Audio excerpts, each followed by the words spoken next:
Alright guys, so welcome to lecture 2. So today we're really going to talk about the next historical revival to really hit Europe and especially England by storm, and that is of course the Neo-Gothic. So, the Neoclassical, which we talked about last class, was by no means alone as the only revival architecture in Europe at this time. Remember what we said yesterday, how the modern era in this time period seemed ugly. It was, a period of factories and steam engines. They saw an industrial world of artless brick factories and mass-produced goods. This was now a time when you could buy cheap goods for the first time because of mass production, because of the Industrial Revolution. Everything, both luxury and necessities, were made on a mass-produced assembly line. So the old system of handicraft had been replaced in these first world European countries. People before had learned through apprenticeship traditions of making things, but now things were being produced by factories. It was a very unsettling period for artists and architects. So before we get into the revival movement, let's go back a little bit. So obviously Gothic churches built during the medieval period had of course endured in the majority of European cities, showcasing some of the most beautiful architectural craftsmanship from the Middle Ages. But to many fans of the Neoclassical, these were gaunt symbols of the past, representing a fall from the lost high ideals of rationality, clarity, and utility, and of empire. Gothic was really the architecture of a kind of intellectually fallen and overtly religious world that the Enlightenment era was trying to get away from.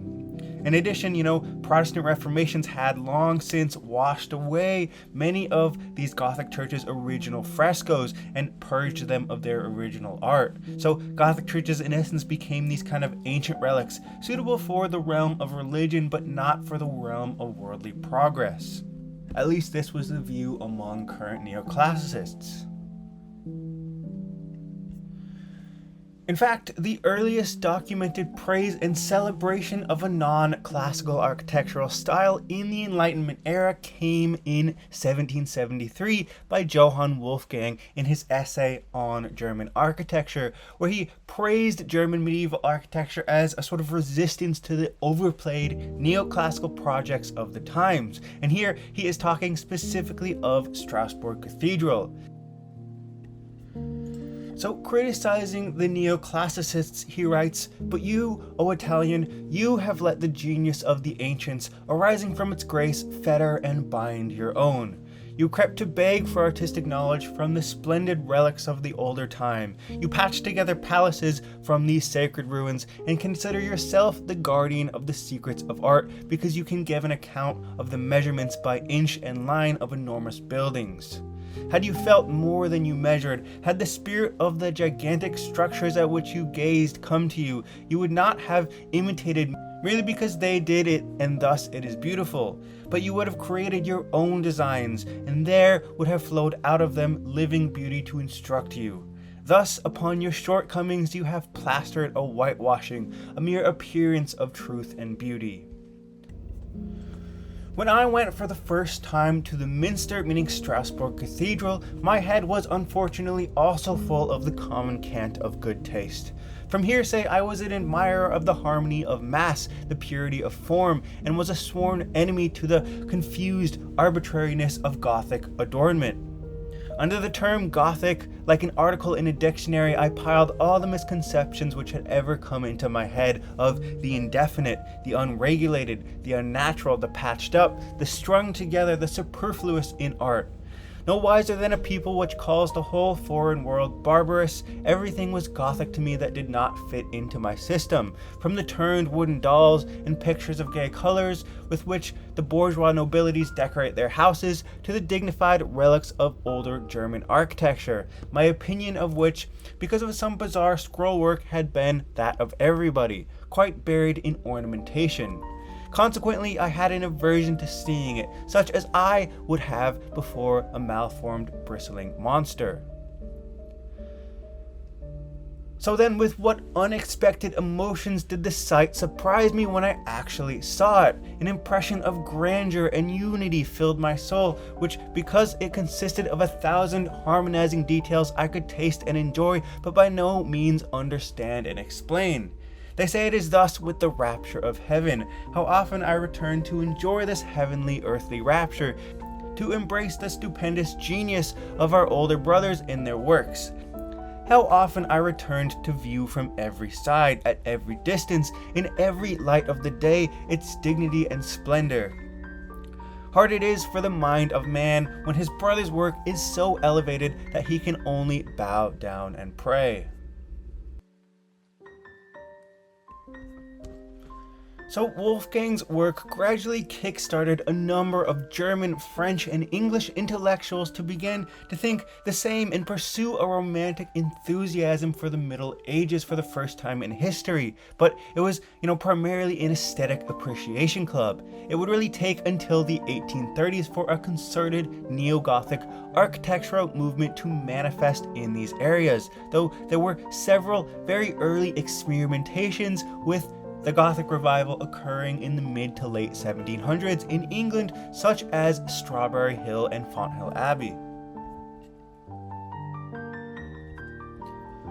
So Strawberry Hill House is really the first instance of Gothic revival we see in England. It was this beautiful villa or mansion built in the Gothic revival in Twickenham, just outside London, by this very eclectic antiquarian and aristocrat Horace Walpole and a committee of his friends from 1749. He simply wanted his residence to be rebuilt from scratch and to possess a different character from the Baroque estates of his friends, and a suitable building referencing English historical styles to hold, his large collection of antiquities. So Strawberry Hill, far prefigured the concerted 19th century Gothic revival, and so some say that it exists as a sort of one-off fancy, while others that it can claim to be the starting point of Gothic revival, since Strawberry Hill was the first house in the 18th century without any existing medieval fabric to be built entirely from scratch from the ground up in the Gothic style. So, Walpole and his friends were very inspired by the medieval historical architecture around them in this region of England, castles and Gothic churches. Walpole's eccentric and unique style on the inside rooms of Strawberry Hill really complemented the Gothic exterior. So, on the inside you'll see it's not quite a faithful archaeological reproduction of the medieval Gothic style, but rather more of a fanciful, fantastical one. Definitely academically informed, but with a lot of artistic license.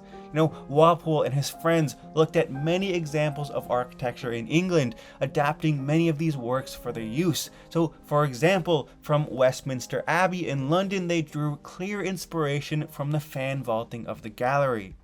The chimney pieces, for instance, were improved from engravings of tombs at the cathedrals of Westminster and Canterbury, while on the Round Tower, added in 1771, the chimney piece was based on the tomb of Edward the Confessor. Meanwhile, externally, there seemed to be two predominant styles mixed, a style based on castles with turrets and battlements, and a style, of course, based on Gothic cathedrals with these arched windows and stained glass.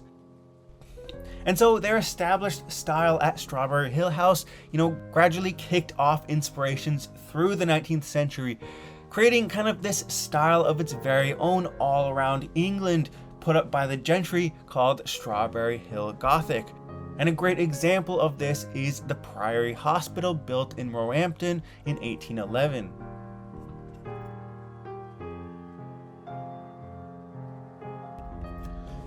Meanwhile, across the channel in continental Europe, intellectuals after the fall of Napoleon really championed the Gothic style as a sort of form of resistance against the neoclassical projects of the French, to the point that architect and painter Carl Friedrich Schinkel proposed a Gothic cathedral on the outskirts of Berlin to commemorate the Wars of Liberation. His painting, which you see here, Gothic Cathedral by a River, may indicate the dream he had in mind, but in the end, he was only able to raise funds for a paltry monument for the same purpose, although it still represents this break from the past. Most public monuments in Germany up to this time had been statues of rulers or large commemorative classical columns in the neoclassical style. But Schinkel made the first of many neo-Gothic spire monuments. As Schinkel put it, it was done in the soul-stirring style of ancient German architecture. And he really modeled his monument after the spire from Cologne Cathedral, and similarly after the corner piers of Gothic tabernacles. These locked boxes that sat on the altar holding the Eucharistic bread. And to represent the heroes from the Napoleonic Wars of Liberation, he cast these 12 winged, as he called them, battle spirits recessed into the niches, where saints and angels would have been found on medieval Gothic spires. The battle spirits, themselves blending in with the whole complex of Gothic details in the true Gothic style. As Wolfgang said, consisting of 1,000 harmonizing details.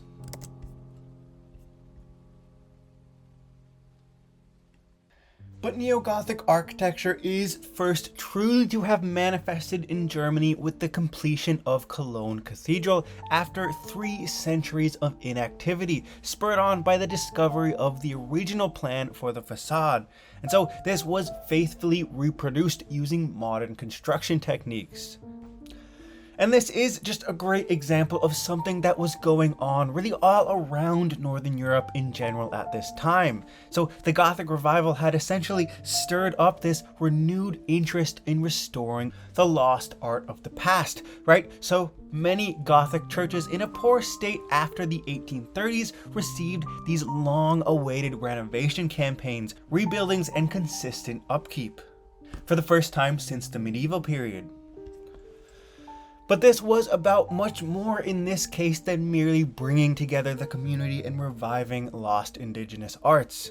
The Protestant Prussian court ruling at this time saw this as a way to improve its own relations with the large number of Catholic subjects it had gained in 1815. And overall, this was widely regarded as a project to, sort of symbolize German nationhood. So construction of Cologne Cathedral originally began in 1248, back in the medieval period, but was halted in the years around 1560, unfinished. And so attempts to complete the construction began around 1814, but the project was not properly funded until the 1830s. And so, like I said, work resumed in 1832 to the original design of the surviving medieval plans and drawings, but utilizing much more modern construction techniques like iron roof girders and steel beams. And so after 1832, the nave was completed and the towers were added. The bells were installed in the 1870s, but the work was not fully finished until 1911. So this was a generational project, just like the cathedrals of old, just like the cathedrals of medieval times. So enthusiastic were the citizens of Cologne that they funded around 2/3 of the renovations, while the Prussian state supplied the remaining third. So, so many individual patrons, historical researchers, architects, and stonemasons working together to finish this long unfinished cathedral spurred on German self-confidence in their own architecture, their own indigenous architecture that resulted in, many, many new Gothic revival projects, both churches, monuments, and secular buildings around Germany, and it really inspired the rest of Northern Europe to rethink the nationalistic power of Gothic architecture, as opposed to giving reverence to a rather Mediterranean-oriented classical aesthetic.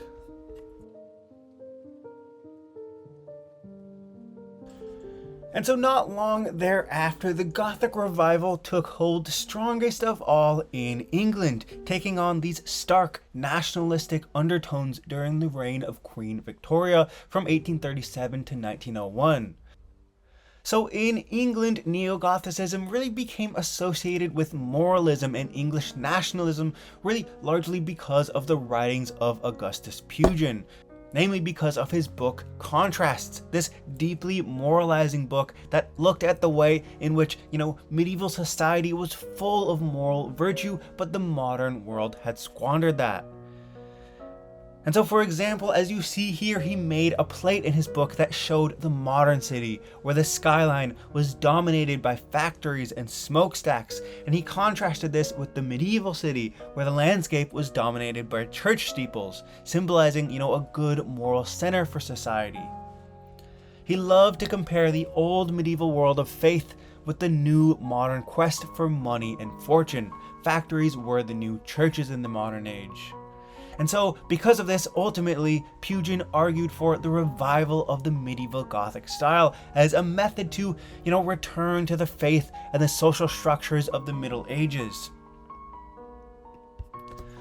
And so Augustus Pugin, as a Catholic himself, was convinced the society that built the Catholic pre-Reformation Gothic churches was morally and culturally superior to the modern factory towns of his own age, where, the labor of every assembly line or factory worker working toward a common goal, largely unbeknownst to them, was cut from the personal and artistic fulfillment of the medieval period.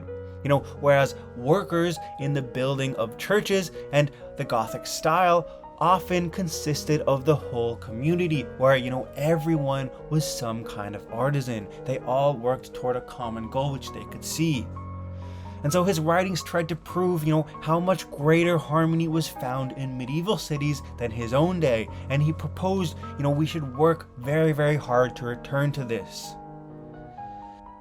In his view, medieval cities were dominated by the all-embracing arms of the church, who largely fed, clothed, and gave jobs to the needy. They grew food for the poor and always gave the dead a decent burial. And he contrasted this with many modern British workhouses and factories where the poor were, employed nearly as slaves, given menial jobs, beaten, half-starved, and then sent off after death to research labs for dissection. Building public monuments like churches and cathedrals was once a community-wide effort, in contrast to the modern factories, which starved and underpaid their workers and incited competition, not cooperation among the community. And so to this end, he argued that a return to the medieval morals and the Gothic style could give many industry workers fulfilling jobs and once again harmonize society. And so with this vision, Pugin designed 20 plus Gothic churches and a few college buildings throughout the 1840s as a manifesto to his vision, the interiors of which were often, sumptuously decorated on the inside with ornamental colored stonework and patterned wallpaper, which echoed, the vibrant frescoes with which the original medieval Gothic churches were often painted. By his death, Augustus Pugin had designed more than 100 Gothic churches all around England and Ireland. Go to any major city in the UK and you're bound to find one of his glorious works. Usually they're the Catholic cathedrals, since all of the medieval cathedrals had long since been confiscated by the Anglican Church.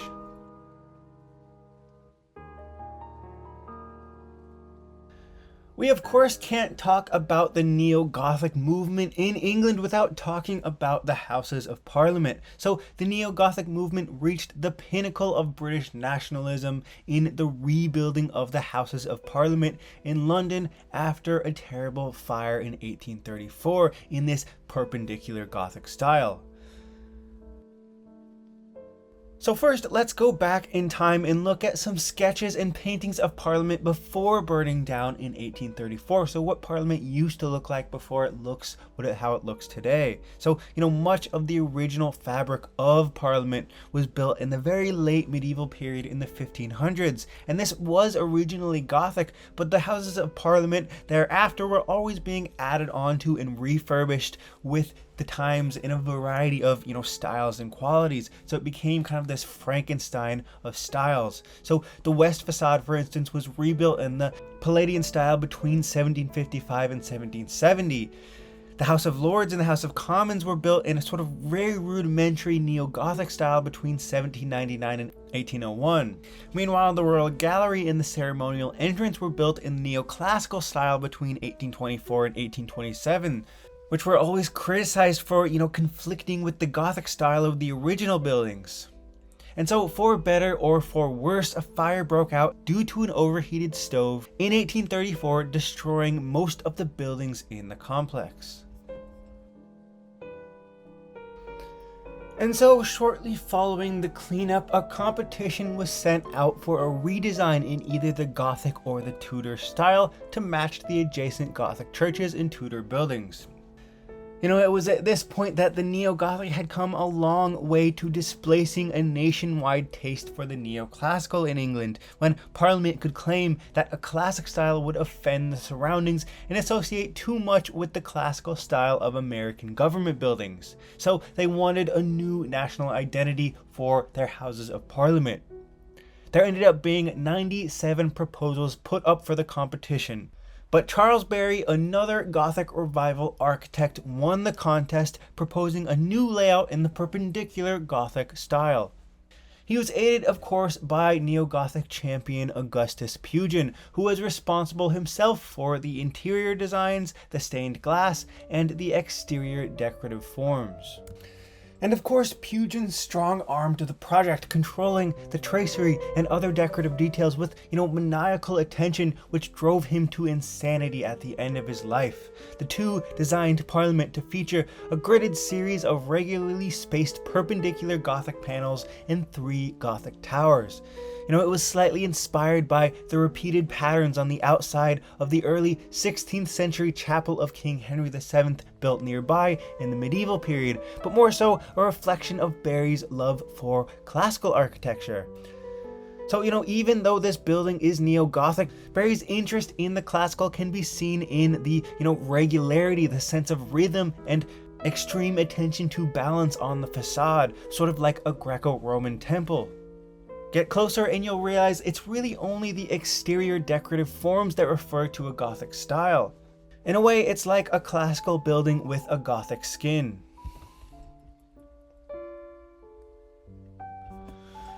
And the last point I want to make here is that you have to remember that this is not Gothic, nor does it deserve to be called Gothic. It's not even a style that medieval architects would necessarily even recognize as Gothic. It merely, imitates the look and emotional state of the Gothic. So here and in many, many other neo-Gothic churches and buildings, it's used as just a symbol to point to English identity, and as a fantasy of medieval craftsmanship, not really strictly to glorify God as it would have done in the medieval period. And remember, Gothic churches of the medieval period look the way they do largely because they are the art of, buttressing and balancing and lifting mass amounts of stone with maximal window space. On the other hand, neo-Gothic buildings aren't too concerned with this because they have modern innovations, right? So they're often built on concrete beds in which are anchored, hidden wrought iron supports that act as a skeleton to the structure. And if not, they're typically merely basic square buildings with a Gothic skin. So, in summary, neo-Gothic architects were concerned more with the idea of medieval-looking craftsmanship and national identity expressed through ornate decor, rather than, the medieval use of the Gothic style as a system of clever weight distribution and communication of Christian teachings and theology.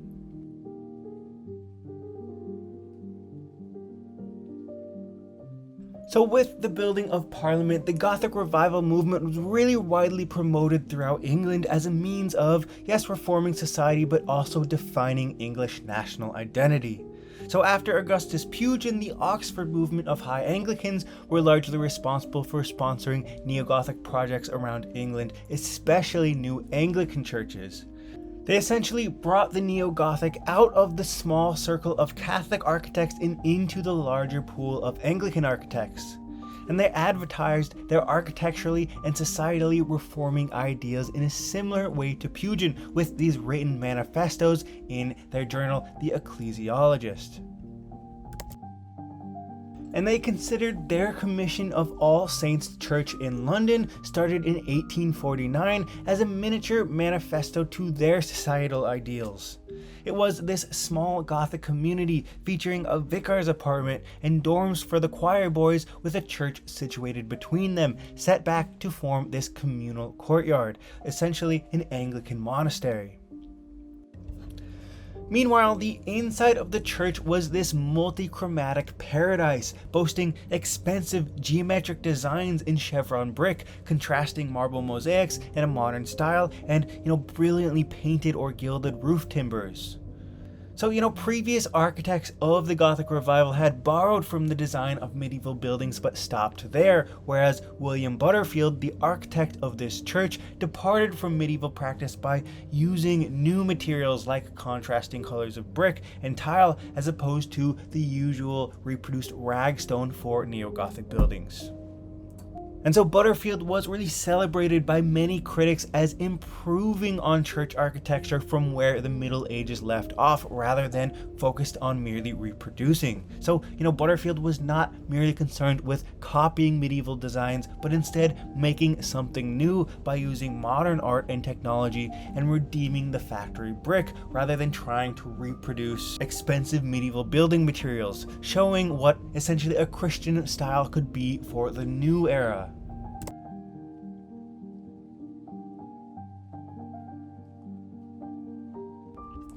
And finally, I can't go on without mentioning the famous English writer John Ruskin, who was another such art critic in this, moralizing camp, who strongly favored the Gothic Revival, and this is someone who we will return to later for birthing the inspiration of new movements.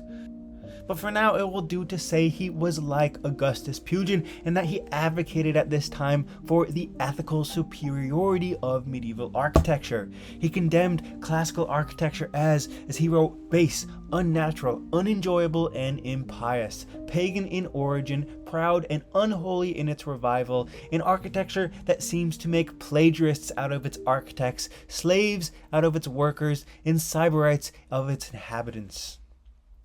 On the other hand, the Gothic style, he argued, was so ornate that it needed specialists with individual creativity to make, not merely philosophers and imitators of classical aesthetics. Gothic projects, according to him, allowed each worker to put fulfilling character into his or her artwork, so every new building was infinitely original yet unified. And so because of this, Ruskin advocated for the revival of a sort of arts and crafts-based culture for the spiritual redemption of industrial society, as he would say. He famously said, "When we build, let us think that we build forever. For indeed, the greatest glory of a building is in its age. A deep sense of voicefulness or mysterious sympathy we feel in the Gothic walls have long been washed by the passing waves of humanity." And so the ornateness of the Gothic was to him a means of much needed societal expression in a very expressionless work until you die society. And so Ruskin was really the last but most influential of these champions of the neo-Gothic style. And Ruskin and many others believed that, covering the world in Gothic designs would redeem us from the ills of industrial society.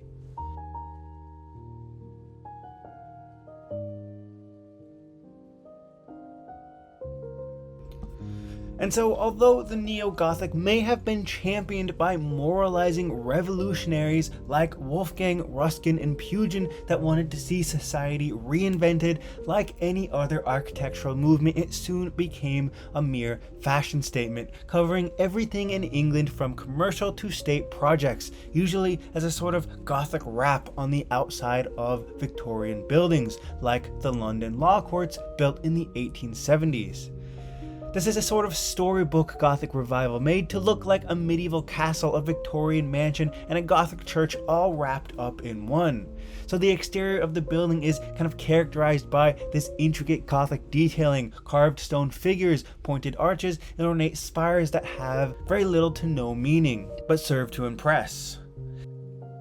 On the inside, the building is strangely church-like, with a large central hall built just like a cathedral with a vaulted ceiling and decorated stained glass windows depicting not religious scenes but London's famous judicial heroes throughout history.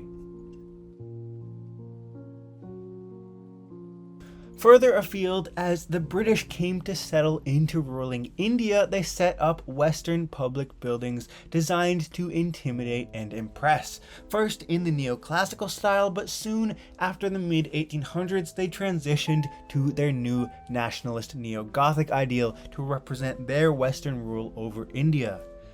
And so after the mid-1800s, you'll see the British frequently building more and more Indian projects in the Neo-Gothic, especially schools, colleges, government headquarters, and train stations.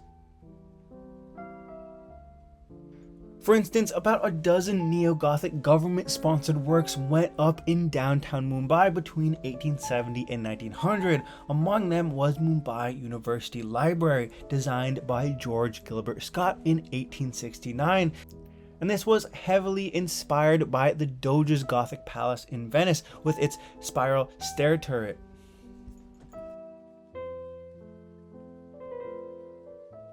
But the most extravagant neo-Gothic building in India by far was Frederick William Stevens's 1878 Victoria Terminus train station in Mumbai, the headquarters of India's Central Railway, one of the busiest railway stations in India. And so the architecture of the Victoria Terminus station is sort of this unique blend of Victorian Gothic revival and traditional Indian styles. It's, absolutely draped in medieval Europe's antiquated foreign style, mostly inspired by the Italian Gothic. The Englishness of the design was sort of inspired by the St. Pancras railway station in London, also in this sort of exuberant Gothic style, divorced from, any moralizing or religious meaning. So the station has this high-ribbed central dome with a clock tower that is decorated kind of like a Gothic spire with, sprouting gargoyles inspired by, medieval French Gothic cathedrals, while the arcades below are lined with polychrome marble looking very similar to medieval Gothic buildings in Venice. On the other hand, the over-ornateness of the station and the multiplied balconies really strongly recall Rajput palaces and Hindu temples. The outside of the building is just as intricately decorated as these, with, carved figures you would never see on European cathedrals, but more often in Hindu temples like elephants and peacocks. Meanwhile, the interior of the station has this large central hall, intimidating visitors with vaulted ceilings as large as any Gothic cathedral with this overly intricate tilework. And if you look closely, the central hall and staircases are rather progressively decorated with stained glass windows depicting various scenes from Indian mythology and history.